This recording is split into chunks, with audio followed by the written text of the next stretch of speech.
Hello friends, स्वागत है आपका हमारे चैनल इको दीक्षा में। गाइस, आज हम एक ऐसे टॉपिक को डिस्कस करेंगे जो कि मैं समझता हूँ आप लोगों के लिए बहुत ज़रूरी टॉपिक है। आज हम बात करने वाले हैं इंडिया की स्टील इंडस्ट्री के बारे में। स्पेशली बात करेंगे इस कोविड महामारी ने कैसे इस इंडस्ट्री को बुरी तरह प्रभावित किया है और कैसे स्टील इंडस्ट्री को वापस पटरी पर उतारा जा सकता है। तो गाइस, इससे पहले कि मैं इस टॉपिक को शुरुआत करूं, मेरा आप सभी से अनुरोध है कि इस चैनल को सब्सक्राइब करें और बेल आइकन पर क्लिक करें ताकि आपको हमारे चैनल पे आने वाली वीडियोस की जानकारी नोटिफिकेशंस के जरिए मिल जाए। तो गाइस, टॉपिक को समझने के लिए वीडियो को एंड तक देखिएगा। तो आइए शुरू करते हैं आज के हमारे टॉपिक को।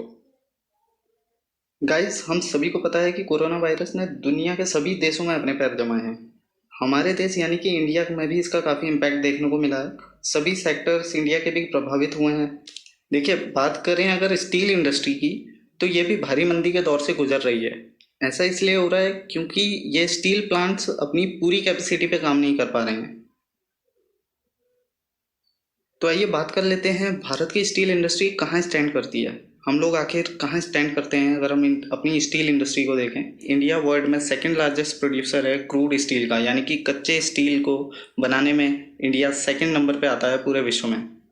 पिछले साल का अगर प्रोडक्शन आउटपुट देखें, यानी कि पिछले साल इंडिया ने कितना प्रोड्यूस किया है स्टील, वो है लगभग 140 मिलियन टन्स के बराबर। और देखा जाए तो ये काफ़ी कम है। अगर आप चाइना का देखें तो चाइना का 996 मिलियन टन्स, यानी कि कितनी भारी मात्रा में वो स्टील को प्रोड्यूस करता है, और इसीलिए वो वर्ल्ड का सबसे बड़ा स्टील प्रोड्यूसर है। बहुत से लोग बोलते हैं कि भाई इंडिया तो सेकंड लार्जेस्ट प्रोड्यूसर है और इसको वो बहुत बड़ी बात मानते हैं। देखने में तो ये डेटा बहुत अच्छा लगता है, लेकिन आप इसकी सच्चाई को समझिए। देखिए, इंडिया सेकंड लार्जेस्ट प्रोड्यूसर जरूर है, लेकिन जो उसके बाद भी जो हमारा ग्लोबल मार्केट में शेयर है वो मुश्किल से 8% है। जबकि हम चाइना की अगर बात करें तो चाइना का 51% का मार्केट शेयर है ग्लोबली। और ऐसा नहीं है कि इंडिया इस शेयर को बढ़ा नहीं सकता है या हमारी इंडस्ट्री इतनी कैपेबल नहीं है। कैपेबल है, लेकिन हम लोग अपनी इंडस्ट्री को एक्चुअली में अंडर यूटिलाइज कर रहे हैं। यानी कि हम अपनी पूरी कैपेसिटी पे काम नहीं कर रहे हैं, और यही कारण है कि हमारी स्टील इंडस्ट्री ग्रो नहीं कर पा रही है और ग्लोबली टिक नहीं पाती है। देखिए, एक तो हमने बात कर ली कि हम कैपेसिटी पे काम नहीं कर पा रहे हैं, जितनी हमारी कैपेसिटी है हमारी इंडस्ट्री उस लेवल पे काम नहीं कर पा रही है। लेकिन इसके अलावा भी कुछ और रीजंस हैं जिनको हम डिस्कस कर लेते हैं। कुछ ऐसी प्रॉब्लम्स हैं जो कि इंडस्ट्री को फेस करनी पड़ती है, जिस वजह से ये इंडस्ट्री बहुत ही स्लो रेट से ग्रो कर पा रही है और ग्लोबली कम्पीट भी नहीं कर पा रही है। देखिए, यहाँ पे इंडस्ट्रीज को बहुत ज़्यादा टैक्सेस पे करने पड़ते हैं, जैसे कि electricity tax, clean energy cess, duties, royalties और भी बहुत सारे टैक्सेस। यहाँ पे न जाने कौन कौन से टैक्सेस लगते हैं, जिसकी वजह से अल्टीमेटली स्टील का प्राइस काफ़ी ऊपर हो जाता है। और वहीं आप अगर राइवल मार्केट्स में, अगर चाइना की ही बात करूँ तो चाइना में स्टेट सब्सिडाइज इंडस्ट्रीज हैं, यानी कि वहाँ पे गवर्नमेंट पूरी सब्सिडीज प्रोवाइड करती है इंडस्ट्रीज को, जिस वजह से उनके प्राइस काफ़ी लो होते हैं। अब थोड़ा डिटेल में बात कर लेते हैं कि कोविड-19 का क्या इम्पैक्ट पड़ा है स्टील इंडस्ट्री पे। देखिए गाइस, इंडिया की जो बड़ी फैक्ट्रीज हैं या फिर मिल्स हैं जो कि भारी मात्रा में स्टील प्रोड्यूस करती हैं, उनके ऊपर बहुत असर पड़ा हुआ है इस पैंडेमिक का। ये मिल्स लगभग 65% तक स्टील प्रोड्यूस करती हैं भारत के अंदर, जो कि लगभग 110 मिलियन टन है। यहाँ पर कच्चे स्टील को प्रोसेस में लाकर फिनिश्ड स्टील में कन्वर्ट किया जाता है, और ये काम होता है बड़ी बड़ी भट्टियों के थ्रू। इस पैंडेमिक को कंट्रोल करने के लिए जब लॉकडाउन लागू किया गया था सरकार के द्वारा, तो इन भट्टियों को जलता हुआ छोड़ दिया गया था। ऐसा इसलिए किया गया था क्योंकि इन फर्नेसेस, यानी कि आप भट्टियाँ, फर्नेसेस मतलब भट्टियाँ होता है, इन भट्टियों को चलाने के लिए प्रोसेस बहुत ही पेचीदा है। इनका जो भी प्रोसेस लगता है इन भट्टियों को चलाने में, वो बहुत ही कॉम्प्लेक्स है। अब आप देखिए, इन भट्टियों को बंद करने से लेकर वापस शुरू करने के बीच लगभग 3 महीने का समय लगता है, 90 दिन का समय, इतना ज़्यादा समय लगता है। इसलिए इन भट्टियों को चालू ही रखा गया उस वक्त, जब इस दौरान प्रोडक्शन जीरो रहा। प्रोडक्शन बिल्कुल जीरो था इस दौरान, और खर्चा बहुत था क्योंकि इन फर्नेसेस की मेंटेनेंस कॉस्ट लगातार जारी थी, फिक्स कॉस्ट लगातार बियर करनी पड़ रही थी इन इंडस्ट्रीज को, लेकिन प्रोडक्शन जीरो था, और इस दौरान इन मिल्स को नुकसान भी इस वजह से उठाना पड़ा।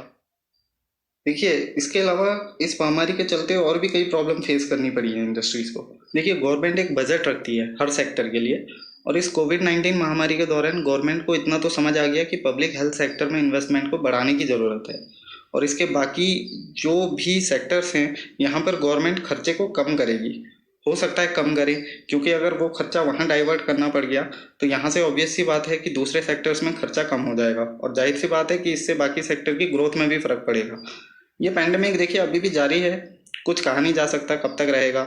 अभी हम ये मानकर चल सकते हैं कि आने वाले कम से कम 3 महीनों तक ये सेक्टर ग्रोथ नहीं देख पाएगा। स्टील इंडस्ट्री एक बड़ा सपोर्टिंग सेक्टर है बाकी सेक्टर्स का भी। स्टील इंडस्ट्री के बिना बाकी सेक्टर्स भी ग्रोथ अचीव नहीं कर सकते। तो आइए एक नज़र डालते हैं इस ग्राफ के ऊपर। देखिए आप स्क्रीन में आपको एक ग्राफ दिख रहा होगा।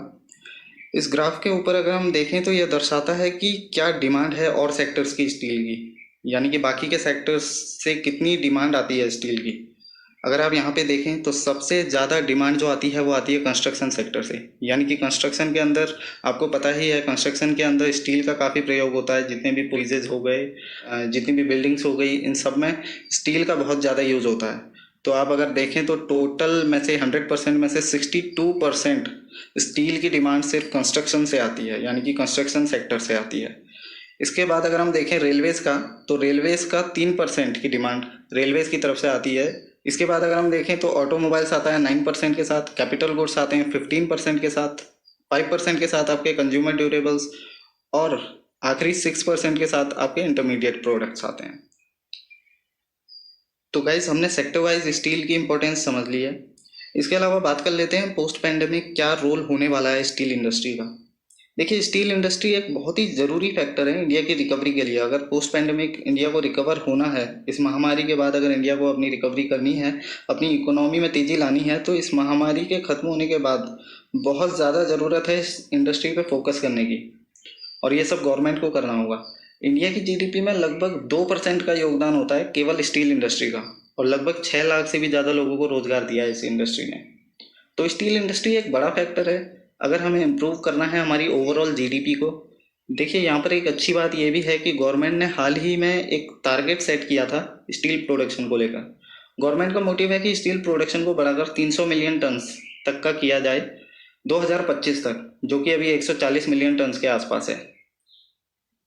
इसी के साथ आगे बढ़ते हुए डिस्कस करते हैं कि कैसे स्टील की ग्लोबल डिमांड को बढ़ाया जा सकता है।